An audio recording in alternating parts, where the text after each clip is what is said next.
Welcome to my 2025 F3 grid predictions. My name is Harrison Tippett. Let's get straight into it with the drivers that are leaving. So I think there'll be a total of 9 drivers going to Formula 2, getting that promotion from a team. And these 9 drivers are Bogdanovic, Lindblad, Mansell, Mini, Montoya. These are the first 5. And then the other 4 drivers I think will be promoted to F2 are Tim Trammets, Van Hoopen, Browning, and Fornaroli. The next 5 drivers, I think they're just a bit too old and not performing well enough to get promoted to F2. It takes a special person like Victor Martins to come in at 20 or 21 and win, and then go up to F2. But I don't see any of these guys doing that this year. So all these guys get the cut from me, and they can go to another series like World Endurance Champs, IndyCar, Rally, something like that, where it isn't F1 or F2.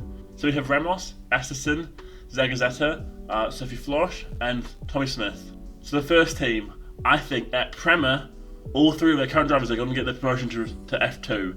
So that is Lindblad, Bogdanovic, and Mini all being promoted to one of those F2 teams. That means we need 3 new drivers at Prema. And they have 3 great options at Formula Regional. They have Rafael Kamara, Ugo Ugochukwu, and James Wharton. 3 talented guys. They all have experience in Italian F4 with Prema, and then also have the experience of Formula Regional this season with Prema as well. So it makes sense to say, you 3 drivers know each other, you're all doing well, let's promote you up to the F3 team where we need 3 talented drivers. I think the 2 main guys are Ugochukwu and Wharton, with Kamara being a little bit off the pace, but hopefully he can prove himself against these talented drivers that he is capable of becoming an F1 driver someday.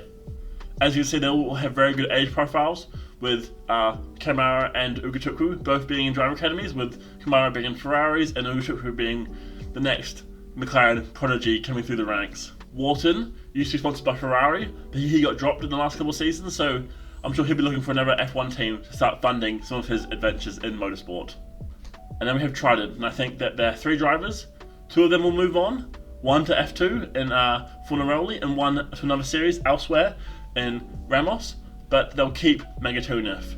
I think keeping 1 experienced driver is sensible in F3, so you can kind of pass on that knowledge and have a consistent point scoring person, whatever happens. For the other 2 drivers, I think they'll bring in Nicola Lacorte, who's kind of racing for them in Formula Regional European. He's done really well so far. I think he's improved a lot over his last couple of seasons, being such a young age in 16. He finished 9th in Italian F4 last season, and is looking to kind of impose himself on the other drivers in Formula Regional this year. And then the next high-rated driver, who is sponsored by Ferrari, is Tuki Topoden.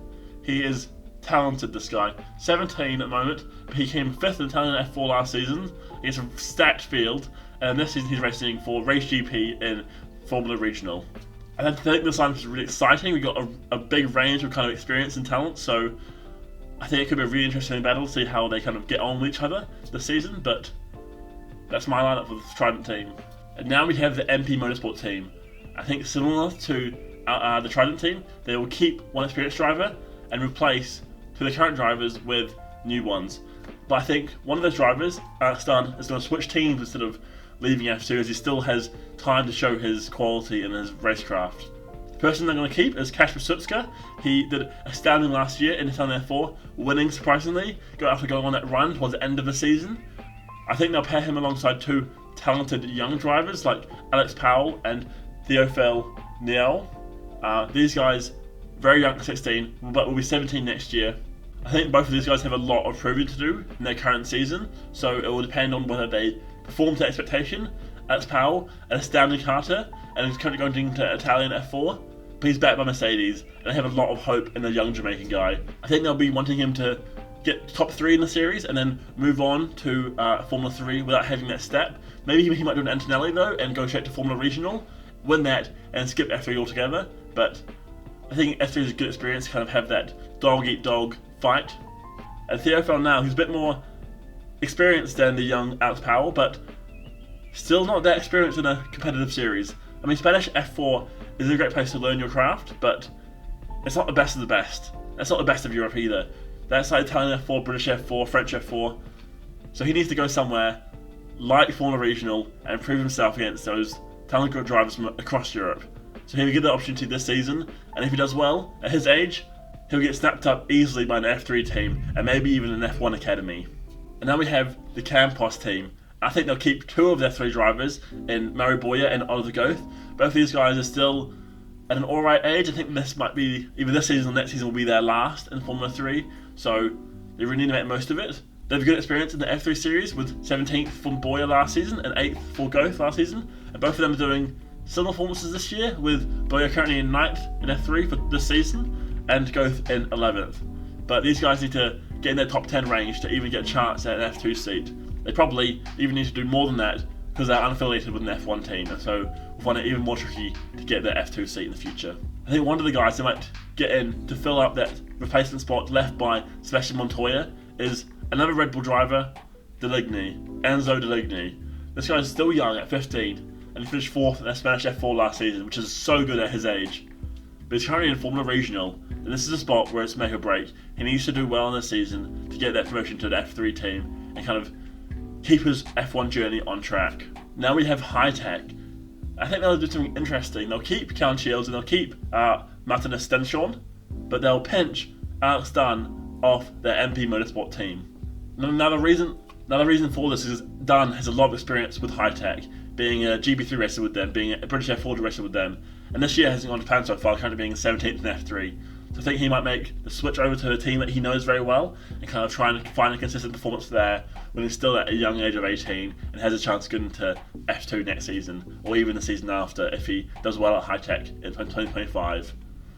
I think Shields and Stenshorn haven't done enough to get the promotion so far, being in 27th and 13th.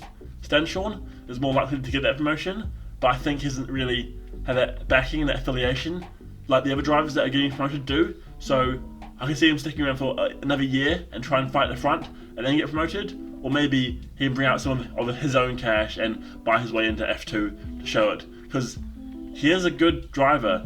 Now last season all of these guys finished second in their series, with Shields finishing second in Euro Formula, Dunn finishing second in GB3, and Stenshorn second in Formula Regional Europe. That's a really good driver pairing. I think all these guys together could bring Hightech to the front of the pack and even win the title. Now we have Genza Motorsport, and in my opinion they'll drop 2 of their drivers, Esterson and Zagazeta. These guys are a bit older, but I think they'll bring in 2 new drivers who are unaffiliated to the F1 team, because that's what they love. They love getting guys in there, they have no connections, and then kind of mould them in their image. And these guys are Freddie Slater and René Lammers. So both these guys are really young at 15, but they're raw, talented blokes. They both used to do karting in the previous season, but now they're in their respective F4 categories, with Slater in a more competitive Italian F4 and Lammers in a more achievable Spanish F4 series, where he's looking to get into the top 3 spots in the championship. Slater, I think anything above a 5th in the championship will mean he gets set instant promotion to either an F3 team, in my opinion, or maybe if he still wants a bit to learn, Formula Regional. I think Wurtz is having a solid season this year and performing well, but I don't think it's anything special to get noticed by an F1 or an F2 team to kind of get that move up to the next series. Then we have VAR. I think they'll keep one of their drivers, Noel Leon. His name is a palindrome, which is very fun, which is why I decided to keep him, but also he's still showing he's the best of their current drivers, with the other 2 leaving in Florsch and Smith. So yeah, keeping Leon, but getting rid of the other 2, who are being replaced by Joseph Loke, moving over from Rodin, and Maya Wogue, who's coming over from F1 Academy. Now Loke, I think, is one of the better drivers in that Rodin team currently, so I think he can get an opportunity to move to a team who's more consistent up the grid, but also I think he's one of the less affiliated Rodin drivers, which is why I think they'll be happy to let him go to another team in the same series. Now Maya Wogue, she's still very young at 19, and she's shown that in F1 Academy she's got a lot of speed and a lot of talent. So I can see VAR taking a punt on her, especially as she's sponsored by the Ferrari team, which has consistently put drivers into good series. So I think I can see a big chance for at least one of these F1 Academy drivers coming up, including Maya Wogue, to get that promotion to an F3 team. I think that'll be really exciting to kind of replace the Sophie Florsch option and to give more diversity within the sport. Now moving on to ART, I almost made all 3 drivers get promoted to F2, but Solov has had a disappointing year so far and still at a strong age to spend another year here and develop. So we have Mertzel and Van Hoopen getting promoted to F2, and Sorrell's staying in the AIT team one more year to kind of build up his experience. But he's sponsored by Alpine and they have a lot of faith and confidence in him to perform in the future. I think he will do so. I think they'll pair him up with Alessandro Gusti. Now this guy at 17 has shown that he's very talented in Formula Regional, getting 6th last year. I think he'll be looking to improve on that this season and get that nod to an F3 team, staying at AIT for the 2025 season in F3. I think it's a no-brainer for AIT with 2 of their drivers leaving. Another interesting option I think they might take and will take is bringing in Bianca Bustamante from F1 Academy into their F3 team. I think she brings in a lot of sponsorship and eyeballs on her, which will bring eyeballs onto the team and sponsorship from having that McLaren sponsoring a lot of followers on social media. But I also think she's shown enough consistency within F1 Academy and W Series to kind of get an option either at Formula Regional or in F3. I think F3 would be a good landing spot for her next season. Now we have PHM, and I think they'll keep their 3 driver lineup for this season into next season, with Joshua Dufek, Enthra Pufelsak, and Nicola Bedrin. I don't think there's enough options coming through the field. They're very exciting to replace these guys, which is why I've gone for them to stay. Now we have Rodin, and I think they'll keep one of their 3 drivers with Joseph Loke. Now we have Rodin, I think they'll keep one of their 3 drivers with Joseph Loke moving teams and Wisnicki leaving the sport. I think they'll keep Callum Boyden, their GB3 champion winner from last season, and they'll bring in potential GB3 championship winner of this season, Louis Sharp, alongside F1 Academy Abby Pulling. I think she has a lot of experience in F1 Academy and the W Series, but enough experience where she can skip from a regional to just go straight in. She's currently first in F1 Academy due to the Dorian Pin kind of issue she had in that last race of the Saudi Arabia GP, but she's done well enough in my opinion to get the nod and move up to, stay with the same team in Rodin, but move up to F3. So good luck Pulling. And then Louis Sharp, I think he's one of the most underrated drivers coming through the lower formula right now. He won British F4 last season, beating out a very talented driver pool. And then this season he's going to be beating teammate Ugo Uchukwu in GB3.